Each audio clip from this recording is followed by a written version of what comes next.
kama tulivyosikia kutoka katika maneno hayo ya Mtume Paulo anapoandikia Wakorintho katika waraka huo tuliosikia leo asubuhi. Sasa hivi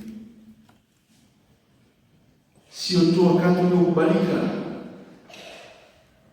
bali ni wakati wa huruma ya Mungu, upendo wa Mungu ambao unaendelea kuja kwetu sisi ambao tumekombolewa naye. Lakini pamoja na kukombolewa naye, tunajikuta tunaondoka katika hiyo njia yake ambayo yeye mwenyewe anataka itupeleke katika huo utukufu, ufalme usio na mwisho. Mwaka 2026 tunapenda tena tumshukuru Mwenyezi Mungu kwa nafasi hii anayotujalia ili tujitafakari na kuona sisi na yeye tukoje katika hayo mahusiano yanayopaswa kuwepo kupitia kwa Bwana wetu Yesu Kristo, ambaye yeye alipomfunua kwetu alionyesha njia ipi ambayo tunapaswa sisi tuifuate kama kweli tunataka tubaki tukiwa ni wana wa huyo Baba yetu wa mbinguni aliyetupenda na ambaye bado anatutafuta, anataka tubaki naye daima.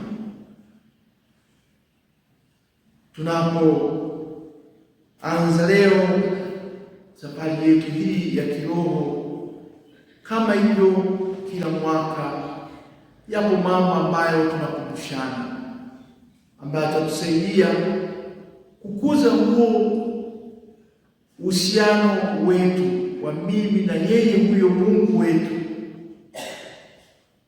Kwanza ni kupitia katika neno lake hilo ambalo tutalisikia, neno ambalo litakuwa linatualika kwa namna ya pekee kutoka katika hiyo njia ambayo tunasema ni njia potofu na kuingia katika njia hiyo ambayo ni njia yake, njia inatupeleka katika ukombozi.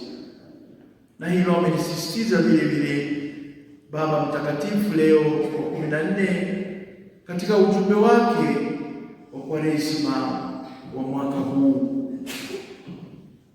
Ana mambo matatu hayo ambayo anayasisitiza, na nimependa takuwa anasema moja moja, tuende na sisi na kanisa zima la kiulimwengu ambalo natembea pamoja na sisi, tunatembea pamoja tunapotafuta ukombozi alioleta Mungu wetu, kifahamu na kutambua kwamba wote kama waamini, wote kama wabatizwa, ni familia hiyo moja ambayo inahitaji kukombolewa na huyo Mungu wetu. Kumbe ametualika na sisi tumekuwa tukialikwa kila mwaka kuwa karibu na neno lake hilo Mungu wetu, kulisikia hilo neno lake Mungu wetu. Katika Jumapili zote hizi za Kwaresima tutayasikia hayo ambayo kwa kweli ni maneno yanayotualika tutoke huko, kwanza kujitambua na kutambua sisi ni akina nani, kutambua udhaifu wetu kwa mfano mbalimbali ambayo italetwa, kwa jumbe mbalimbali ambazo zitaletwa kwetu, ambazo zinatuelekeza na kutufanya tujitambue sisi ni akina nani. Hata Yesu mwenyewe ambaye atakuja na kutuonesha ni nini tufanye, atalionyesha hilo sisi ni akina nani. Pamoja na kwamba tumekombolewa kwa ubatizo, tukatoka katika hiyo hali ya hiyo dhambi ya asili, bado ule udhaifu wa kibinadamu unabaki. Hiyo dhambi ya asili, misukumo yake bado inabaki, na ndio maana tunajikuta, mimi nisingelipenda kufanya hicho lakini ninakifanya. Kwa nini?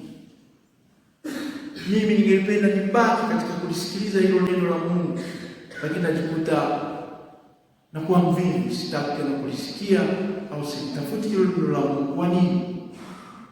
Ndio huo udhaifu wetu wa kibinadamu ambao lakini hamfanyi Mungu kuendelea kunyosha mkono wake akituita kuleta maneno yake haya yanayotukomboa, na ili tuyasikie, na katika kuyasikia hayo maneno yake basi tutakombolewa kama tutakuwa tayari kuifuata, tukaisikia kwanza hiyo sauti yake na baadaye tukaifuata ikituelekeza